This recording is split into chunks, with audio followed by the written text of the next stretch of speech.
Sungguh bahagia orang yang bisa pasrah pada Allah.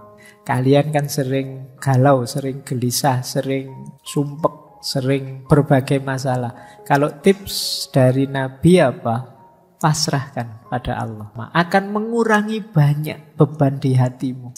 Kegalauan-kegalauanmu mungkin akan lebih ringan kalau kamu mampu pasrah pada Allah.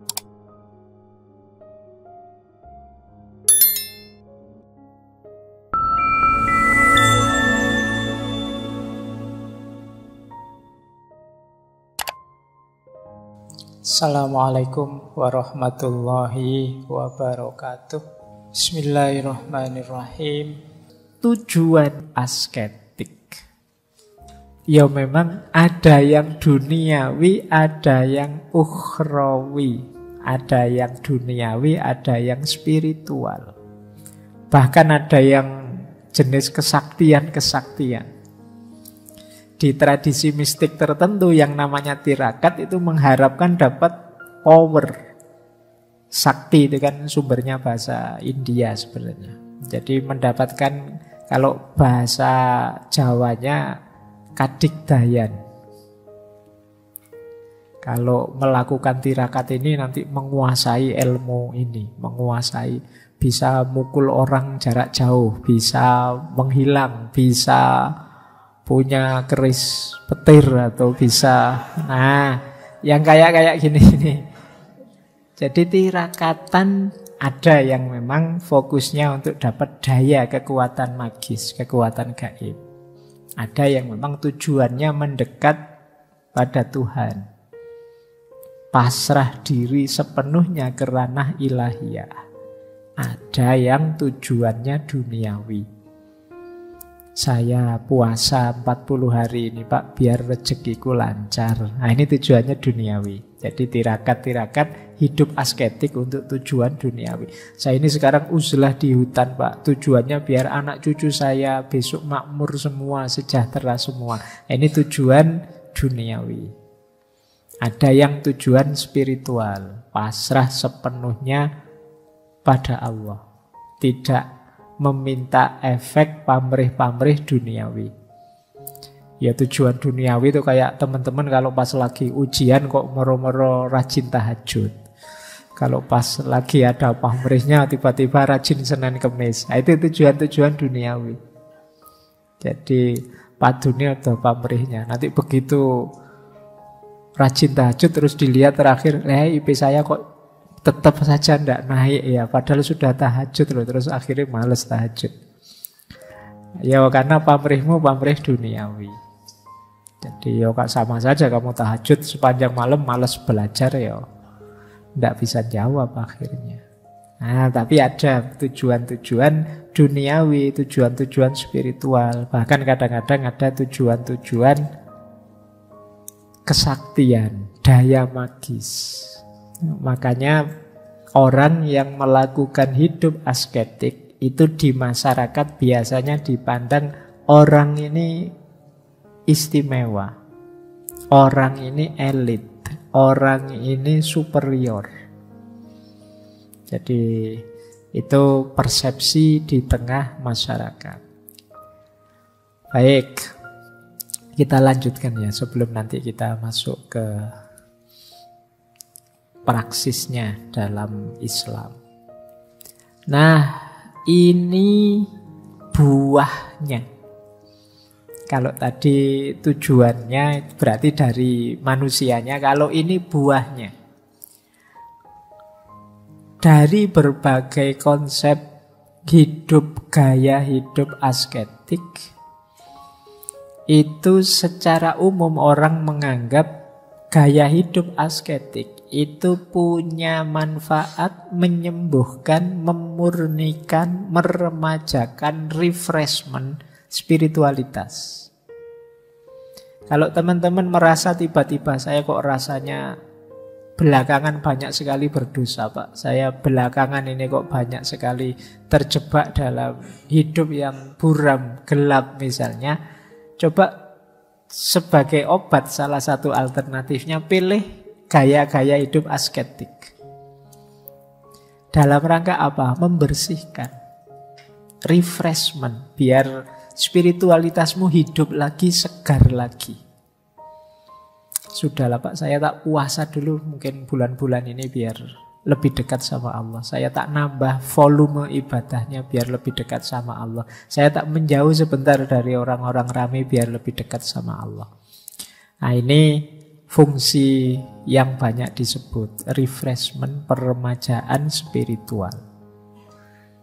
Kemudian untuk hidup yang lebih baik, khususnya hidup yang hakiki, karena hakikatnya hidup ini kan kembali kepadanya, ilaihi roji'un. Nah, kan kita sering disindiri sama ustadz-ustadz, sama kiai-kiai. Wong akhir hidup kita ini kan jelas kematian. Kok jarang orang mempersiapkan kematian. Nah, persiapan menuju kematian itu apa? Hidup asketik. Jadi melakukan praksis-praksis asketik. Kemudian yang ketiga, menuju pencerahan. Kesadaran diri, realisasi diri. Termasuk khususnya kesadaran betapa fananya dunia dan betapa ranah batin itu lebih sejati. Ini kita sadari lewat perilaku-perilaku asketik. Kemudian peningkatan kualitas moral. Nah, ini juga ya kalau orang sudah kuat di asketiknya ya biasanya ya efek selanjutnya hidupnya lebih terarah, tertata. Jadi secara moral dia lebih tertib. Kan kalian otomatis terkendali. Misalnya kalian puasa setiap hari, itu kan pas lagi puasa itu kan kalian tidak pantas. Mau misuh-misuh, masuk poso ya misuh-misuh aku tidak pantas. Mau mojok berdua sama pacarmu, poso-poso mojok nanti batal puasaku. Mau apa? Otomatis terkendali. Itu yang disebut meningkatkan kualitas moral. Orang juga kan kalau lihat kalian soleh sekali, tiap malam bangun tahajud, puasanya juga banyak. Itu kan tidak hanya kalian, lingkungan sekelilingmu ikut mengendalikan.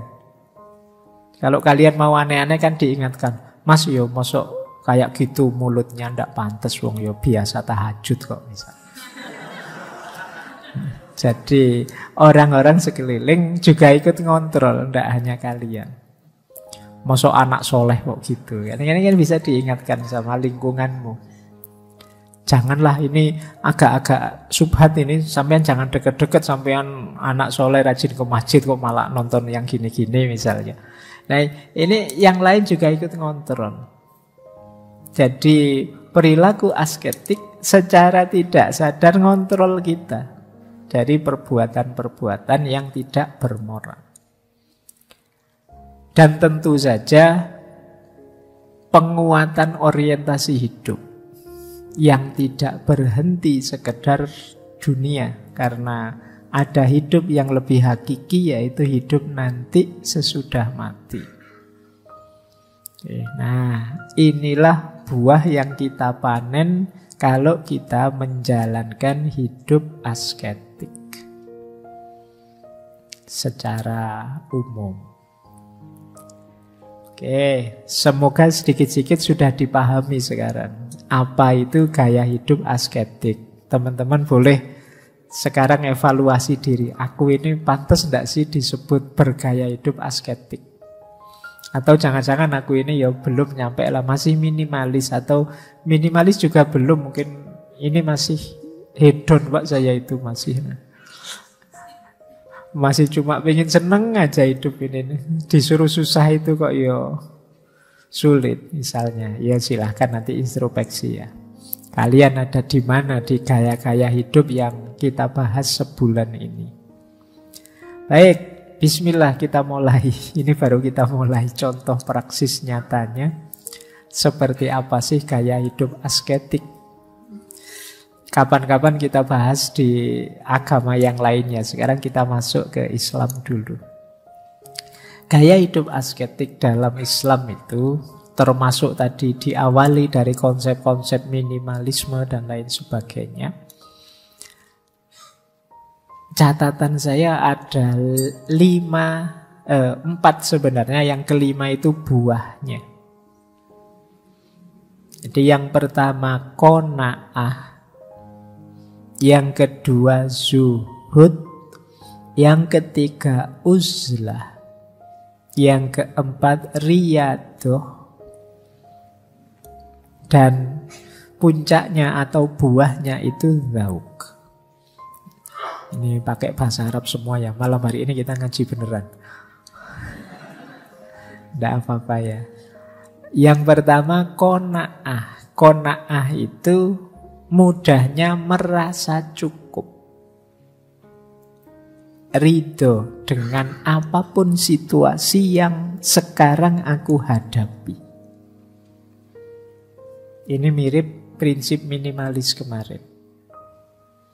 Orang qanaah itu tidak banyak menuntut. Dia menerima. Saya kerja capek-capek, kok yo UMR-nya cuma sekian toh yo, misalnya. Itu versinya orang yang qanaah, ya sudah, mungkin rezekiku jatahnya sekian. Itu qanaah namanya. Oke ya. Wong yo rezeki itu kan tidak dihitung besarannya, misalnya. Kata orang qanaah ya begitu ya. Nah, jangan marah yang kemarin kalian protes-protes UMR. Cuma ini memang gaya hidup qanaah itu begitu. Jadi sudahlah, apapun yang diberikan Allah aku terima. Ini konteksnya hubungan dengan Allah ya. Terus zuhud. Zuhud itu mudahnya nanti kita bahas satu-satu. Jiwa yang tidak lagi terikat, jiwa yang tidak lagi tertarik oleh hal-hal duniawi. Ini orang mentalnya zuhud. Orang ini loh diberi uang banyak ndak mau. Khawatir nanti kalau punya uang banyak malah mikir aneh-aneh, malah ndak karu-karuan. Ini jiwa orang semacam ini namanya orang yang zuhud. Diberi jabatan tinggi loh, beliau lebih milih menolak. Karena khawatir dengan jabatan yang tinggi nanti beliau melakukan hal-hal yang dilarang. Ini namanya orang zuhud. Nanti ada lagi uzlah. Uzlah itu menjauh dari keramaian dalam rangka mendidik jiwa agar tidak terlalu cinta dengan dunia. Ini namanya uzlah. Kenapa jiwamu harus dididik? Karena jiwa yang terlalu cinta dengan dunia sulit dikendalikan. Setelah bisa qanaah, zuhud, uzlah, 3 hal ini sebenarnya kondisi jiwa. Nanti baru riyadoh. Riyadoh itu ya tadi melakukan latihan-latihan, melakukan zikir, ibadah yang banyak mendekat pada Allah. Kalau diri kita terbentuk bisa qanaah, bisa zuhud, bisa uzlah, istiqomah dalam riyadoh, insya Allah akan menemukan dzauk. Dzauk itu kita bisa menikmati keimanan. Kita bisa menikmati kedekatan kita dengan Tuhan. Dzauk itu makna literalnya rasa. Kita bisa merasakan indahnya dekat dengan Tuhan, indahnya mencintai dan dicintai Tuhan. Ini tergantung kondisi mental kita tadi, qanaah, zuhud, uzlah, dan istiqomah kita dalam riyadoh.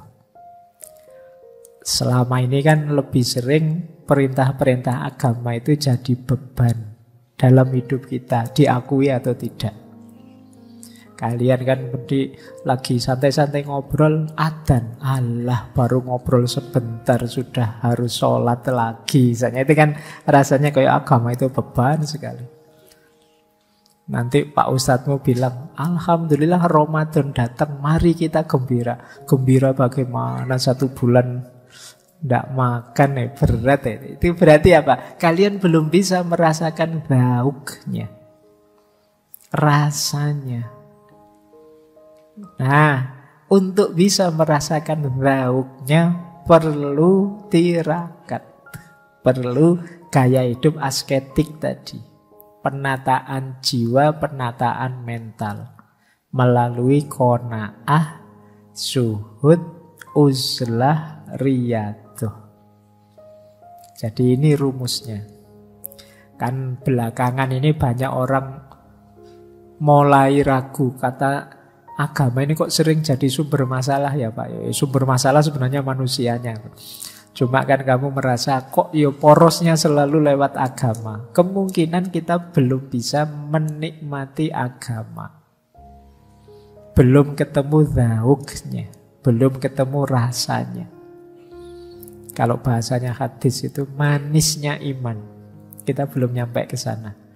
Nah, berarti apa? Bereskan dulu jiwa kita.